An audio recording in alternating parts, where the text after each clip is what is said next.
말 한마디가 얼마나 무서운 건지 입으로 낸 말은 곧 기억에 남고 기억에 남으면 기록이 되고 기록이 되면 역사가 돼요. 근데 저희 임 목사님이 미국에 오셨을 때에 저희 어머님이 머무시는 노인 아파트가 있어요. 근데 목사님이 여기저기 알아보셨는데 선교관이 자리가 안 나서 어머님을 저 딸네 집에 좀 가 계시라고 제가 다른 딸이 많으니까 딸이 7명이고 아들이 제가 맞이고 막내가 또 아들이에요. 그러니까 아들 하나를 더 얻겠다고 이제 7을 중간에 믿음이 좋으세요 아주. 저들 낳았으면 그만이지 뭘 또 하나를 더 낳겠다고. 저희 아버님과 어머님이 사실은 그런 부분에서 저에게 7명의 무거운 짐을 8명까지니까 이제 제가 장남이니까 여러분들 장남 노릇 해보셨죠? 장남이 그거 입으로만 중요한 게 아니에요. 장남이라는 건 타이틀이 중요한 게 아니에요. 그리고 장남에게는 며느리로 오겠다는 사람이 없어요. 여자를 찾아봐도. 그래서 제가 참 장남인데 어머니를 따님네 집에 좀 잠깐 갔다 오시라고 그러고 제가 이 목사님을 저희 어머님 아파트에 모셨어요. 어머님 아파트에 모시니까 어머님 누우셨던 침대에 누우신 거죠. 지금도 계속 아버지라고 지금 나한테 억지를 썼는데 저를 보고 이제 그런 비하인드 스토리 아주 비사가 있습니다. 비사가. 그런데 지금 우리가 하나님의 말씀을 읽는 이 거룩한 시간에 이렇게 농담짓거리 오래 하면 하나님의 이놈 하시니까 우리 성경을 읽겠습니다. 성경을 읽고 함께 말씀을 나누는 시간을 갖도록 하겠습니다. 제가 지금 목사님이 말로만 소개하셨는데 북한말 성경을 제가 가지고 한 권을 여기 들고 서 있습니다. 이 성경은 북한 사람들을 위해서 약 24년 동안 작업을 해서 만들어낸 지금도 계속 교정을 보고 있으니까 그런 의미에서는 24년 동안 작업한 결과물입니다. 근데 조금 다른 부분은 있지만 내용은 일치합니다. 본문이 하나니까. 제가 마태복음 1장 18절에서 25절까지 함께 읽으면서 한 절씩 읽으면서 말씀을 나누도록 하겠습니다. 원래 제가 이 목사님에게 사전 통보를 안 하고 갑자기 들이닥친 이유는 저를 40여 년 전에 같이 설악산을 저 북릉에서부터 종주하는 일주일 동안의 설악산을 목숨 걸고 관통하는 그런 산행을 함께 했던 신학교 제자이자 산행의 동료인 후배 목사님이 여기서 만나기로 약속을 했어요. 근데 우리가 광야교회를 피해서 맛있는 걸 먹으러 가면 되겠는가? 그래서 제가 여기까지 왔는데 광야교회를 안 보고 가는 것은 이것은 기본적으로 우리의 의리가 아니다. 임 목사님, 임명희 목사님이고 그분은 임장환 목사님이에요. 남자 중에는 이만한 상남자가 없어요. 나중에 좀 더 자세히 소개할 시간이 있겠지만 대단한 분이에요. 4박 5일 동안 제가 저 진부령에서부터 여러분 진부령에서부터 미시령을 거쳐서 그 황철봉을 넘어서 마등령으로 와서 공룡 노선을 통과하는 그 길은요. 안 걸어본 사람은 몰라요. 여러분 지금 춥다고 말하죠. 여름에 동사하는 데가 그 코스예요. 비를 맞고 온몸이 쫄딱 젖었는데 이 바위가 이렇게 쫙 깔려 있는 그 너덜바위 능선을 넘다가 이러다가 죽는구나. 한 여름에 비를 맞고 하루 종일 걷다가 마지막에 이러고 죽는구나 하는 그런 동사의 위기를 겪었던, 함께 겪고, 거기서 그날 밤 그 산 위에 조그만한 터에다가 2인용 텐트를 치고 온몸이 와들와들 떨리고 죽을 위기에 처했을 때 그 비상 방법이 러닝샷을 꺼내서 그 버너에 있는 석유를 적셔서 밑에서 불을 지피고 소나무 가지를 꺾어서 불을 캠프파이어를 만들었어요. 그 비상. 그리고 거기서 하룻밤을 지냈는데 그때의 사선을 함께 넘었던 남자 중에 남자. 근데 저는 그때 이 친구가 나를 데리고 내려갑시다 하고 나를 끌어줬으면 내가 내려가려고 그랬어요. 너무 힘들어서. 그 코스가 얼마나 오기가 센지 끝까지 버티고 코스를 완주했어요. 그 코스를 완주할 수 있었던 것은 역시 그 파트너가 중요한 것 같아요. 파트너를 통해서 제가 포기하지 않고 4박 5일의 일정을 마칠 수가 있었습니다.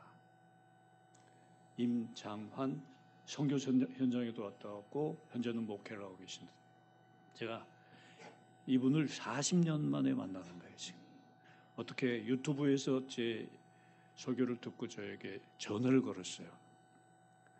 그래서 여기서 만나기로 약속하고 제가 손을 잡고 바로 이리로 왔어요. 그 설악산의 그 바위 위에서 겪었던 그 사선을 넘는 고통도 크지만 30년 넘는 세월을 여기서 생사와 고락을 같이 하며 이웃과 더불어 생을 바친 그 젊은, 처음에 뵀을 때 제가 참 우리 임명희 목사님 참 상남자 중에 상남자였어요. 참 잘생겼잖아요. 그렇죠? 여러분들 지금 저 수염을 깎고 이렇게 싹 말끔하게 차려 입으면요, 지금도 프로포즈하는 여자 있을 수 있어요. 굉장합니다. 여러분 아니에요? 그러지 않기를. 그렇지. 네. 잘생긴 여자들 많죠. 물론 많죠. 그러나 네. 자, 우리 성경 마태복음 1장 18절 우리 한 목소리로 읽겠습니다. 다 함께 시작. 예수 그리스도의 나심은 이러하니라. 그의 어머니 마리아가 요셉과 약혼하고 동거하기 전에 들은 것이 나타났더니. 북한에서는 최고 지도자 동지를 뭐라고 불러요? 수령님이라고 불러요. 그렇죠? 그리고 더 높여 부를 때 원수라고 불러요. 그래서 북한말 성경을 만들 때 원수라는 단어를 쓰면 원수를 사랑하라.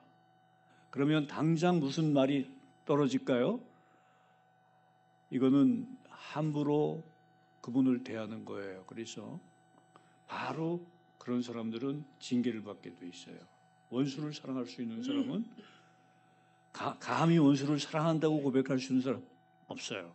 그래서 북한 말에서는 웬수 이렇게 발음해요. 원수.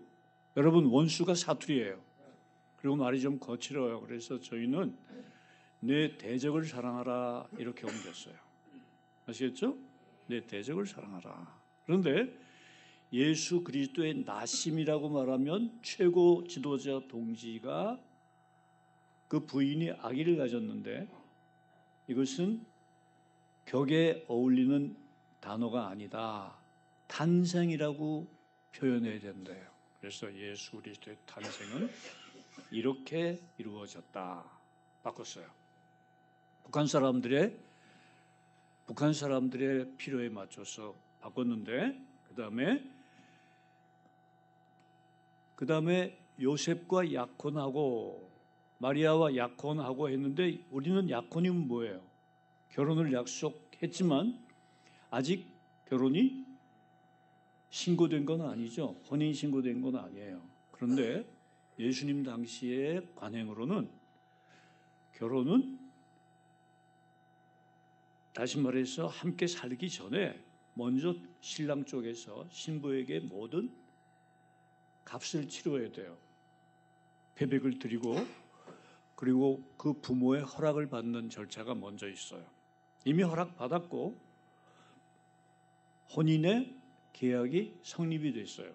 그러면 이제 이 여자는 누구에게 속해 있습니까? 남편에 속해 있습니다. 따라서 그 여자가 설령 남편의 집으로 옮겨 살지 않아도 누구에게 속해 있는 여자예요?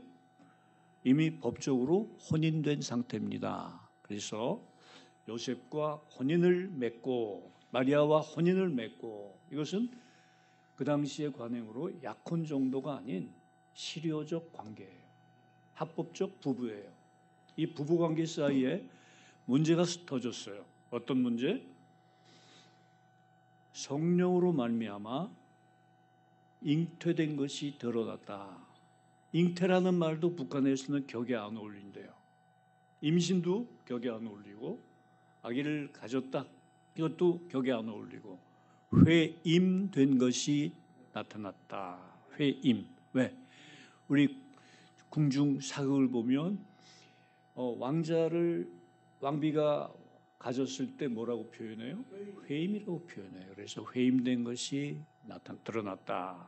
그래서 그것을 우리말 성경 지금 개역에서는 가만히 끊고자 했다 그랬어요.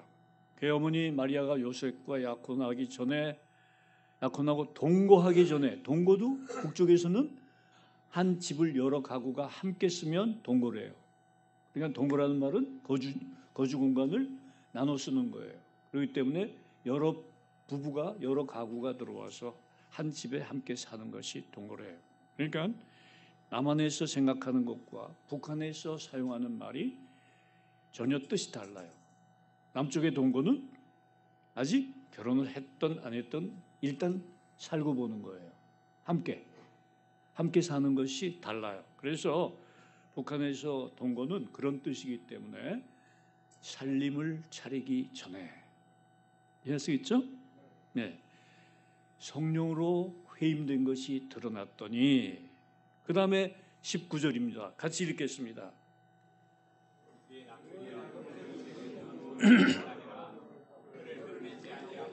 가만히 끊고자 하여. 여러분 남편으로서 그 모든 비용을 지불하고 여자를 사온 거예요. 지금 속량해서. 예, 그런데 그 뱃속에 자신도 모르는 다른 남자의 씨가 지금 자라나고 있어요.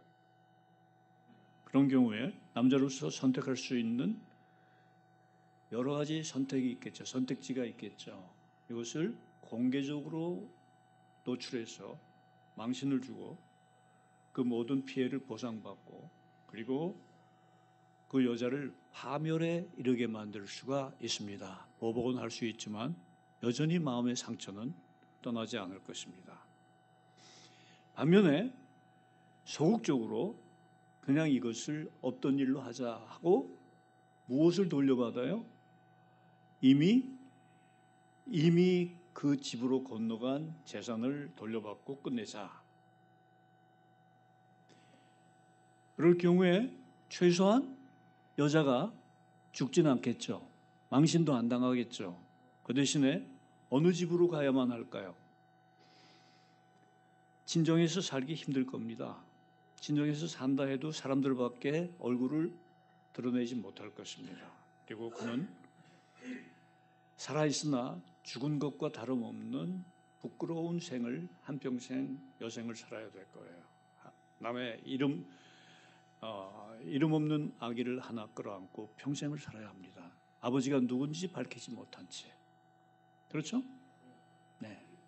그런 사람들이 사는 집이 있어요. 저 평택 가까이 가면 마리아의 집이라고 있어요. 바로 이 케이스에 기준해서 마리아의 집이 생겼어요. 바로 이 난감한 케이스. 그 마리아의 집에 가게 되면 거기서 아이를 낳아서 기를 수 있어요. 그리고 적당한 시기에 아마 해외 입양을 보내거나 다른 집에 입양을 보내고 여자는 새 인생을 시작할 수 있겠죠. 그러나 요셉은 의로웠다 그랬어요. 의로운 사람이었다. 얼마나 의로운 사람이었느냐. 이 문제를 조용히 정리하고 여자에게 피해도 안 가고 어떻게 하든 여자를 사랑한 나머지 여자가 정상적으로 살 수 있는 길을 찾아보려고 했던 거예요. 여러분, 남자 중에 손해 안 보는 남자도 있고 기꺼이 손해를 무릅쓰는 남자도 있어요. 무엇 때문에? 자기의 의 때문이 아니라 상대방의 의 때문에. 그 상대방이 자기 때문에 피해보는 것, 자기가 참고 자기가 손해보는 것으로 인해서 상대방이 정상적으로 살 수만 있다면 기꺼이 자기의 이익을 감수하고 내려놓는 거예요. 부끄러움을 감수하고 피해를 감수하고. 이걸 뭐라고 그래요? 희생이라고 그래요. 여러분, 요셉은 그런 사람이었습니다. 가만히 이 문제를 정리하고자 했습니다. 그러자 하나님의 사자가 나타났습니다. 20절 읽겠습니다. 다 같이 시작. 이 일을 생각할 때 주의 사자가 현몽하여 이르되 다윗의 자손 요셉아 내 아내 마리아 데려오기를 무서워하지 말라. 그에게 잉태된 자는 성령으로 된 것이라. 지금 요셉은 마음속으로 이 생각을 품고 있어요. 그리고 어떻게 이 일을 정리해야 될까 고민하고 있는 거예요. 정확하게 말하자면 고민하고 있을 그때에 주의 사자가 그를 찾아와서 꿈에 찾아왔다고 성경은 말하고 있어요. 꿈에 나타났어. 여러분, 꿈이라는 거는 왜 꿔요? 잠을 못 이루는 사람이 이 문제를 생시에 해결 못하면 꿈에 나타나서 어떤 문제가 꿈에 해결되는 때가 있어요. 꿈이란 뭐예요? 생시의 고민이 연장되는 시간이에요. 그리고 그 고민이 해결되는 하나의 통로일 수 있어요.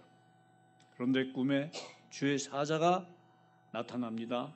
그리고 말을 걸었습니다. 다윗의 자손 요셉아. 여러분, 다윗의 자손에게는 누가 태어나야만 합니까? 메시아가 약속되어 있습니다. 다윗의 자손은 다윗에게 주신 하나님의 약속이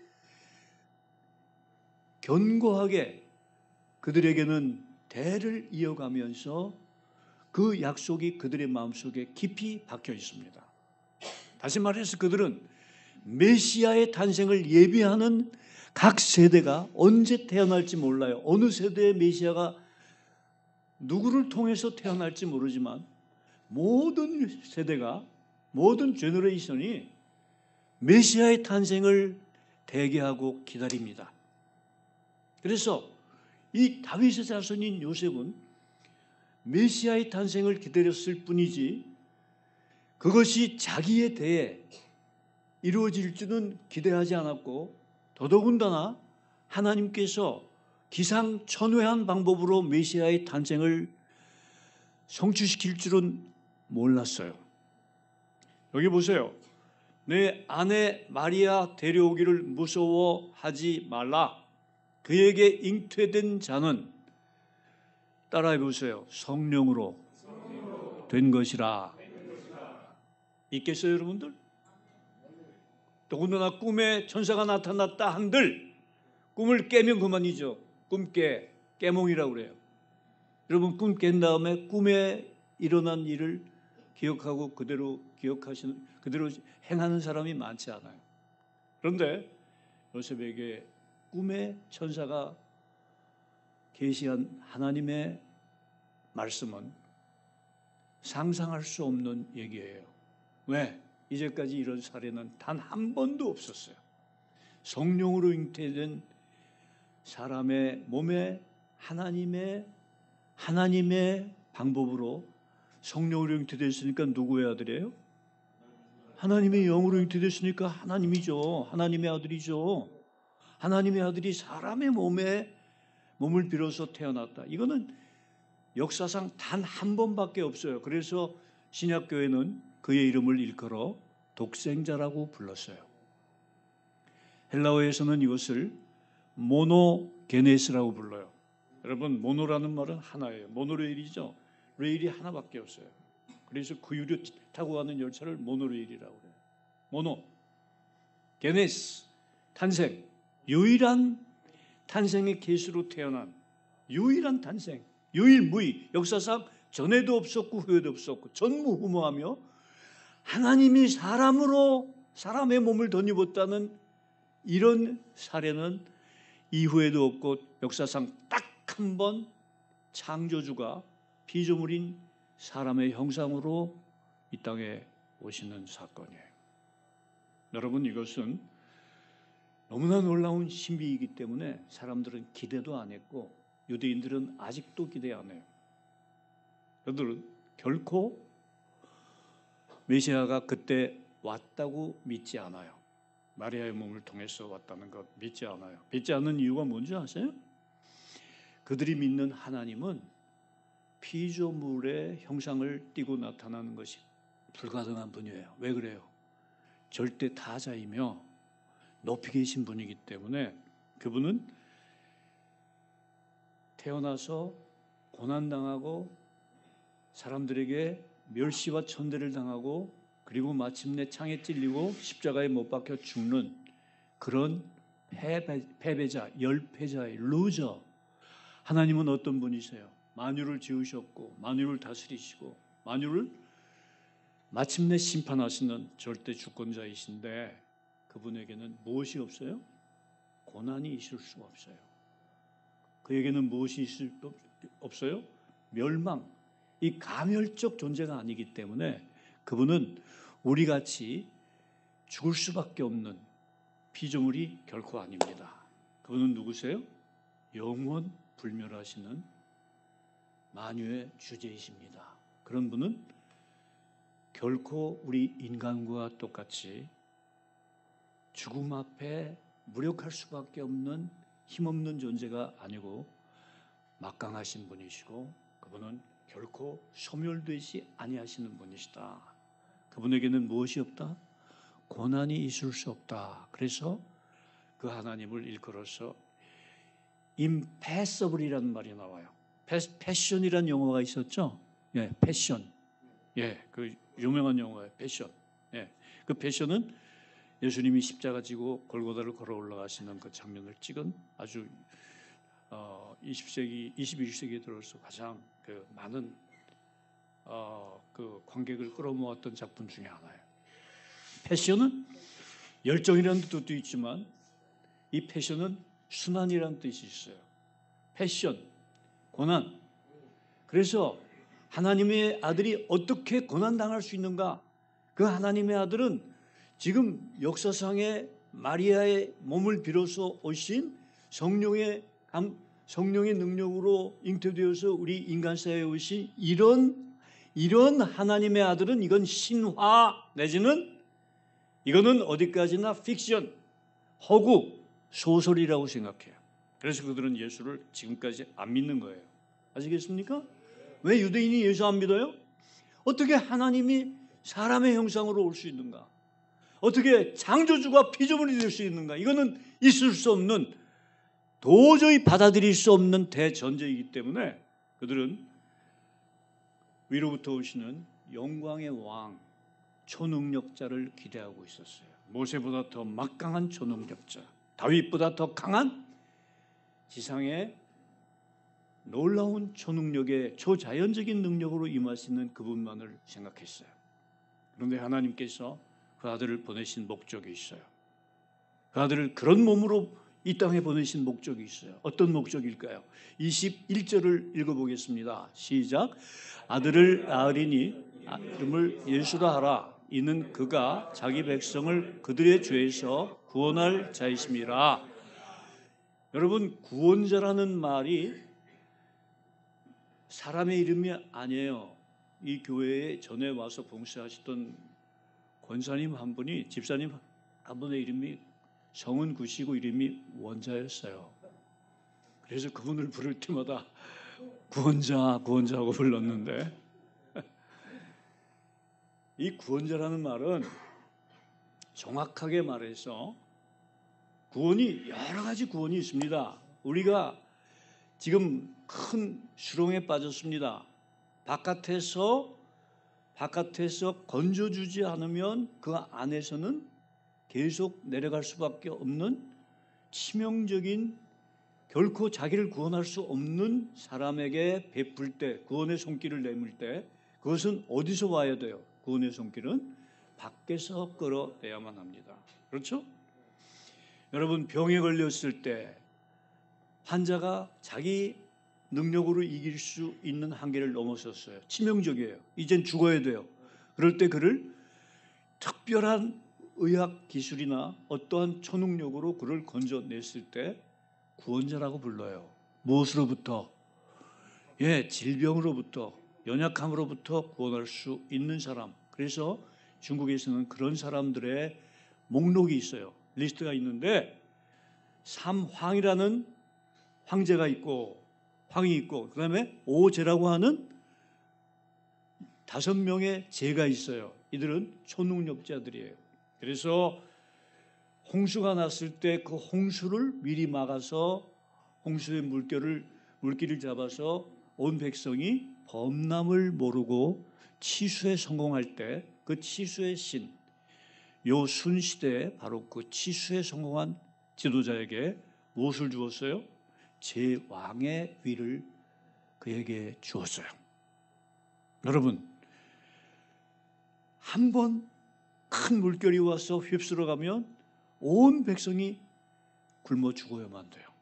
그런데 그 물길을 잡아서 그 가뭄에서 해방시키고 홍수에서 해방시키는 이 치수, 물이 안 닿아도 안 되고 너무 많아도 안 돼요.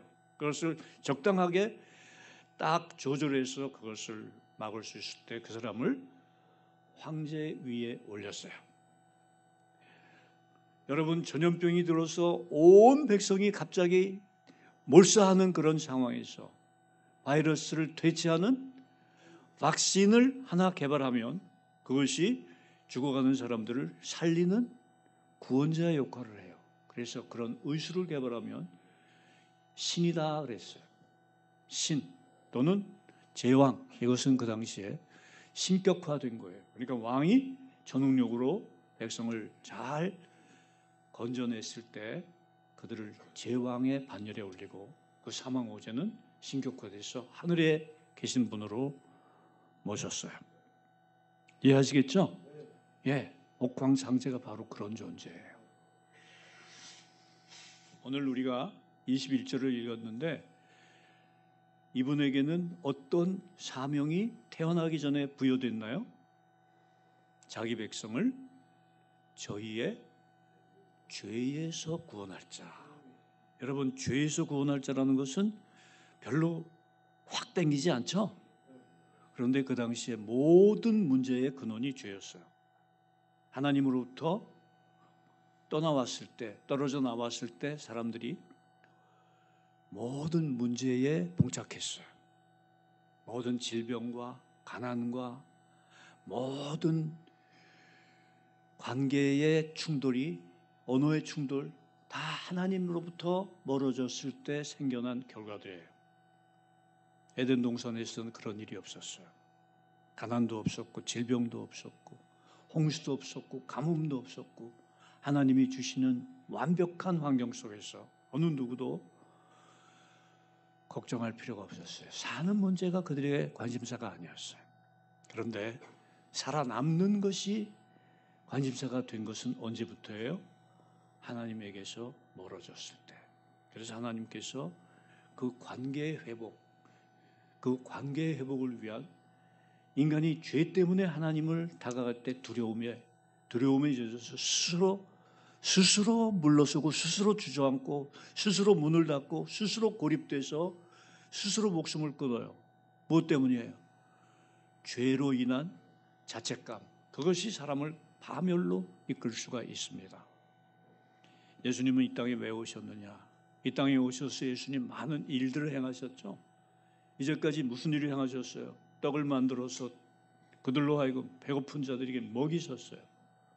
오병이어 그렇죠? 네, 이건 뭐예요? 그들의 가난의 문제, 궁핍의 문제, 그들의 기아의 문제를 근본적으로 해결하신 거예요. 병자들을 고치셨어요. 질병의 문제, 그들을 질병으로부터 건지셨어요. 문둥병자에게 손을 얹어서 낫게 하셨어요. 그리고 뭐라고 말씀하셨어요? 내 죄 사함을 받았다. 무슨 얘기예요? 질병의 원인이 무엇이다? 하나님과의 관계 단절이 질병의 원인인데 그가 믿음으로 하나님의 아들을 영접하고 하나님의 아들을 그 질병으로부터 건질 수 있는 분으로 인정했기 때문에 그에게는 사면의 특전이 베풀어진 것입니다. 할렐루야.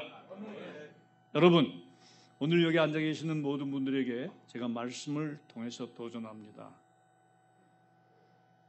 여러분들의 목표가 여기서 살아남는 것은 아니라고 생각합니다.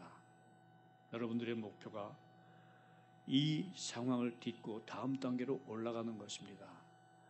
하나님이 세상을 이처럼 사랑하사 독생자를 주셨으니 이는 저를 믿는 자마다 멸망치 않고, 요한복음 3장 16절이에요. 멸망치 않고는 뭐예요? 구원인데 구원의 한 측면이에요. 여러분, 영어로 말하면 이걸 negative salvation이라고 해요. 네거티브란 뭐예요? 여러분, 죽지 않는 것, 살아남는 것 중요하죠. 근데 어떻게 사느냐, 어떻게 살아남느냐가 더 중요해요. 하나님은 겨우 살아남는 정도의 구원을 우리에게 약속하신 것이 아니고 영생, 곧 하나님과 함께 거하는 생을 약속하셨어요. 영원토록 하나님과 우주를 창조하신 그 하나님, 영원부터 영원까지 통치하시는 그 하나님과 함께 사는 생을 약속하셨습니다. 우리 하나님의 약속은 겨우 구원이 아닙니다. 넉넉히, 그리고 남들을 이끌어낼 수 있는, 넉넉히 나누어 줄 수 있는 이 복음의 구원, 이것은 영생입니다. 할렐루야. 오늘 말씀 보면 이 1장 22절을 더 읽겠습니다. 그리고 25절까지 읽어야 우리가 이 집회가 끝나니까 곧 우리 집회 설교가 이제 끝난다 기대를 걸으시고 눈을 반짝 뜨시고 이제 제가 드리는 말씀을 잘 받으시기를 바랍니다. 22절 읽겠습니다. 이 모든 일이 된 것은 주께서 선지자로 하신 말씀을 이루려 하심이니 이르시되, 23절 보라, 처녀가 잉태하여 아들을 낳을 것이요 그의 이름은 임마누엘이라 하리라 하셨으니 이를 번역한즉 하나님이 우리와 함께 계시다 함이라. 여러분, 하나님이 구약에서 어떻게 이스라엘과 함께 계셨습니까? 12지파가 각기 진을 세우고 그 진영을 12지파가 다 무엇으로 진을 만들었어요? 천막을 치고 짐승의 가죽으로 만든 천막으로 12지파가 진을 치고 그 한가운데에 누구의 진이 있었어요? 만남의 장막이 있었어요. 하나님은 그 만남의 장막에 누구를 앉혀 놓으셨어요? 하나님의 대언자를 앉혀 놓으셨어요. 모세예요. 모세가 하나님의 말씀을 언제나 듣고 대면해서 아뢰요. 하나님과 어떻게 하는 사이? 대화하는 사이. 언제나 독대하는 사이예요. 그래서 이스라엘 백성의 문제가 터졌을 때 언제든 백성이 찾아와서 물으면 하나님께 여쭈어서 하나님의 음성을 듣고 백성을 이끌었어요. 그 하나님이 진중에 머무시는데 그 하나님이 머무시는 그 진중에서 낮에는 구름 기둥이 그들을 지켰어요. 햇빛이 뜨거운 그 사막에서, 그 장렬하는 그 사막에, 여러분 미디안 광야를 들어가 보셨으면 알겠지만 참 메말라요. 그 메마른 환경에 하늘에서 직사광선이 쏘이면 한나절을 견디기 힘든, 어린아이까지 있고 노인까지 있으면 다 죽어요. 꼼짝없이 죽을 수밖에 없는 그 환경에 구름으로 무엇을 쳐주셨어요? 예, 구름으로 하늘에 장막을 쳐주셨어요. 할렐루야. 밤에는 불기둥을 세우셨어요. 그래서 그들이 추위에 떨지 않게, 한밤에는 기온이 영하로 내려갈 만큼 무지하게 또 추워요. 그러면 이걸 뭐라고 그래요? 냉탕, 온탕을, 그러면 완전히 몸이 녹아버리죠. 망가지죠. 금방 살아남을 수 없는 환경이에요. 40년 동안 이스라엘을 밤이나 낮이나 하나님이 낮에는 구름 기둥, 밤에는 불 기둥으로 무엇을 먹이셨어요? 메추라기와 만나를 먹이셨어요. 목이 마를 때는 반석을 치게 하셨고, 이스라엘 백성이 적군에 보여질 때는 하나님께서 놀라운 능력으로 적진을 파할 수 있도록 모세가 산 위에 올라가서 기도하면 아론과 훌이 그 손을 떠받들고 기도할 때 적진을 파하는 놀라운 역사가 일어났습니다. 하나님은 그들의 모든 것을 지켜주시는 전능자이시고 이스라엘의 구원자이셨습니다. 그 하나님께서 약속을 하셨어요. 처녀가 잉태하여 아들을 낳을 것인데 그의 이름을 임마누엘이라 하리라. 언제 하신 말씀이에요? 이스라엘 백성이 히스기야 때에 다 지금 적진에 끌려가서 죽을 수 있는 그 강력한 제국의 군대에 맞닥뜨렸어요. 모두가 두려워 떨고 있을 때 아무도 여호와의 구원을 믿지 않았어요. 기대하지 않았어요. 그러나 하나님께서 약속하십니다. 지금 여기 있는 한 처녀가 있는데 이 처녀가 이제 잉태하고 아들을 낳을 것이다. 이것이 징조가 되는데 그 징조가 바로 그 하나님의 예언이 만약 성취되는 것을 너희가 보면 그것이 바로 임마누엘의 징표이다. 무슨 얘기예요? 하나님이 우리와 함께 계시는 증거가 있어야 된다 이 말이에요. 그 증거가 뭐예요? 처녀가 잉태한 아이가 태어나면 바로 그것이 약속의 실현이고, 그 약속의 실현을 통해서 하나님은 자신이 누구인지를 보여줬죠. 약속을 확실히 지키시는 분, 그분이 바로 임마누엘, 너희 가운데 계신다. 이것을 증거하시기 위해서 분명한 증거를 제시해 주시고 예언을 주셨어요. 그리고 그 약속은 지켜졌어요. 구약에서. 여러분, 예수님이 이 땅에 보내어질 때 똑같은 약속이 주어집니다. 임마누엘. 이때는 어떤 임마누엘? 그냥 처녀가 아니라 처녀의 몸에 누가 성령으로 잉태됐어. 누가 태어나요? 백성을 죄에서 구원할 구원자가 태어나는데, 이것이 그가 우리 가운데 오신 이 사건이 임마누엘의 증거예요. 할렐루야.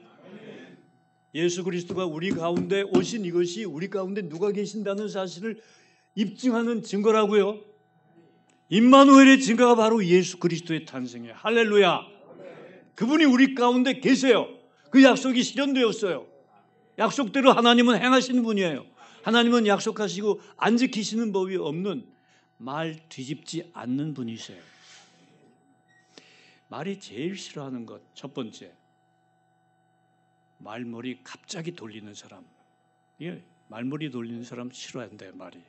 두 번째, 말허리 끊는 사람. 말이 싫어한대요. 말허리 끊으니까 죽죠, 말이. 그 다음에 말꼬리 잡고 늘어지는 사람. 이것도 말이 싫어한대요. 정말로 말이 싫어하는 사람이 하나 있대요. 말 뒤집는 사람. 약속했으면 목에 칼이 들어와도 지켜야 했어요. 하나님은 어떤 분이세요? 약속하시고 반드시 지키는 분이에요. 무엇을 대가로 지불하고서도 자기 아들을 대가로 지불할지언정 약속을 지키시는 분이에요. 할렐루야! 담대하게 외치세요. 우리 가운데 하나님이 계신다.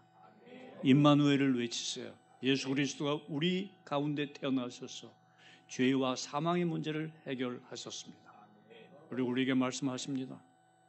누구든지 저를 믿는 자는 결코 멸망당하지 아니하고 반드시 영원한 생명을 누리게 될 것이다. 할렐루야. 23절을 읽습니다. 요셉이 24절 다 같이 시작. 요셉이 잠에서 깨어 일어나 주의 사자의 분부대로 행하여 그의 아내를 데려왔으나 아들을 낳기까지 동침하지 아니하더니 나음의 이름을 예수라 하니라. 여러분, 깨었으면 그만이지 뭐 주의 사자가 분부를 하셨으면 그만이지. 여러분, 꿈은 꿈이고 지금 현실은 현실이니까 생시에 된 일도 아닌데 뭐 이거 얼마나 이가 갈리겠어요. 보통 사람 같으면. 그렇죠? 예, 엉뚱한, 이게 무슨 어떤 결과로 태어났는지는 입증이 안 돼요. 성령으로 아이를 갖게 되는지 이건 뭐 증명할 방법이 없어요. 무엇밖에 없어요. 믿는 수밖에 없는 거예요. 이거 믿거나 말거나 둘 중에 하나예요. 믿거나 말거나 둘 중에 하나예요. 안 믿으면 꽝이고 안 믿으면 사실이 아니에요. 요셉은 믿었어요, 안 믿었어요? 믿었어요. 분부대로 행하여. 무엇이 믿음의 증거예요? 분부대로 행한 것이 그 믿음의 행동으로의 고백이에요. 여러분, 믿음이 말로만 되는 게 아닙니다. 믿음은 무엇을 동반하게 되어 있어요? 반드시 행실로 나타나야 합니다. 행함과 진실함으로 둘을 합치면 행실이에요. 행실이 뒤따르지 않는 입으로, 말로만, 혀로만, 이 만시 돌림이 문제예요. 말로만, 혀로만. 사랑하지 말고 행함과 진실함으로 하자. 누가요? 요한 사도가 그 자기 회중을 향해서 간곡히 당부한 말이에요. 우리가 하나님을 사랑하되 이웃을 사랑하되 말로만 혀로만. 여러분, 말로만 혀로만 사랑이 그게 진짜 사랑일 수 있어요? 제가 제 아내를 사랑해요. 정말로 사랑해요. 그런데 돈을 안 갖다 줘요. 그리고 자기 원하는 방식으로 사랑하고 딱 등을 돌리고 나가면 각자 생존, 이런 식으로 아이를 갖게 하고 이런 식으로 낳게 하고 이런 식으로 기르게 한다면 남자가 아내와 자식을 사랑한다고 말할 수 있어요, 없어요? 사랑이란 대가를 지불하고 봉사하고 희생하는 것이 사랑이에요. 사랑이란 결코 입으로 말로만 혀로만 되는 것이 아니에요. 따라해 보십시다. 행함과 진실함으로 하자. 아들을 낳기까지 동침하지 아니하더니 나음의 이름을 예수라 하니라. 여러분, 유대인들은 지금도 결혼해서 아이가 임신이 확인되죠. 아이를 다 낳기까지 부부관계를 안 해요. 이게 신실한 유대인들의 관행이에요. 왜 그렇습니까? 그 몸에서 어느 몸에서 메시아가 탄생할지 아직도 그들은 기대하고 있어요. 유대인들이 왜 그렇게 하는지 아시겠죠? 여러분, 요셉이 왜 저런 행동을 보였는지 아시겠죠? 메시아가 이미 그 몸에 잉태됐다는 것이 확인됐어요. 그리고 낳기까지 동침치 아니하고 기다렸어요. 그리고 낳았을 때 천사의 주의 사자의 음성에 따라 그 아이를 데리고 애굽으로, 그 아이를 데리고 유다 땅으로, 그리고 저 산꼭대기의 갈릴리 마을로, 나사렛 마을로, 참으로 기나긴 여정, 기꺼이 의로운 사람 요셉은 그렇게 인생을 살았습니다. 여러분, 그 아이가 태어나기 전의 상황을 입으로 뻥끗만 해도 아마 예수님은 큰 가십에 올랐을 거예요. 그리고 그 사회에서 정상적인 생을 유지하기 어려웠을 거예요. 자기 부인의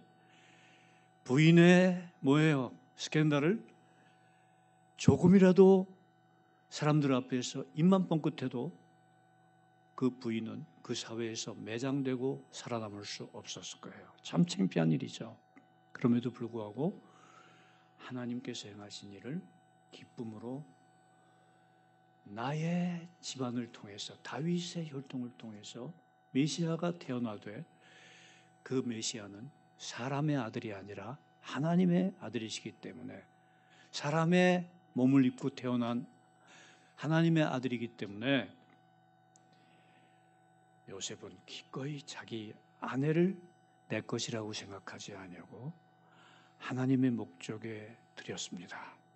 그리고 그 결과는 예수 그리스도의 탄생이 이루어졌고 그의 생애가 이루어졌고 마침내 십자가에서 죽으심으로써 자기 백성을 죄에서 구속하시는 구원자의 사명을 완수할 수가 있었습니다.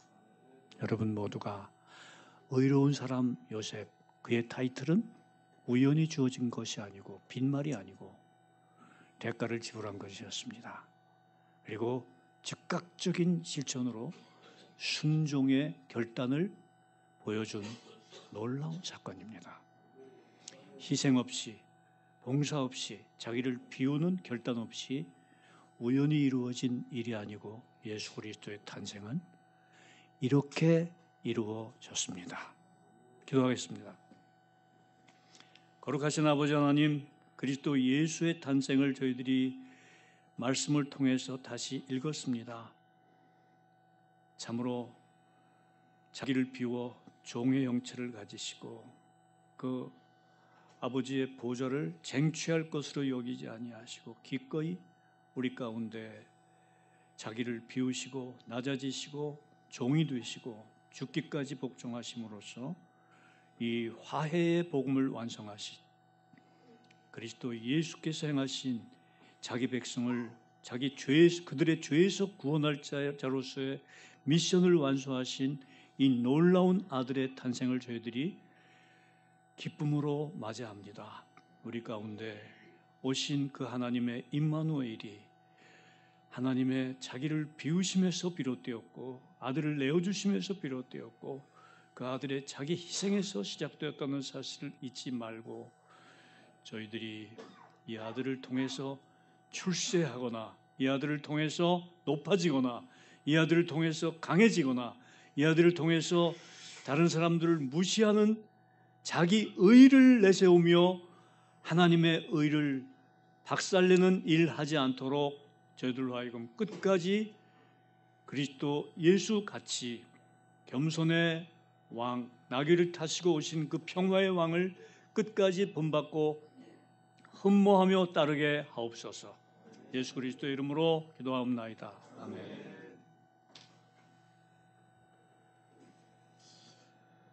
네, 감사합니다. 오늘 저녁에도 우리 목사님 예수 그리스도의 탄생의 신비를 이렇게 은혜스럽게 증거해 주셔서 감사합니다. 우리에게 은혜를 주신 하나님께 감사와 영광을 돌리고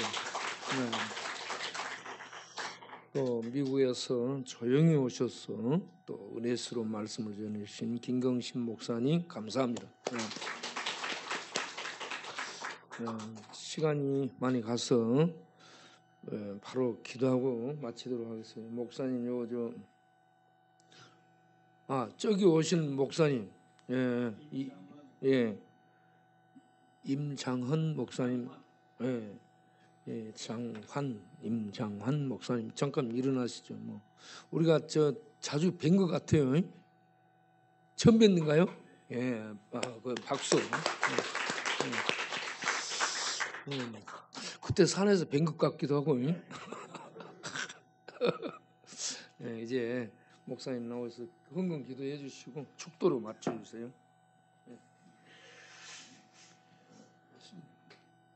사랑의 주님, 우리가 주님께서 우리를 위해서 베푸시고 행하신 일들을 말과 혀로 다 형용할 수 없습니다.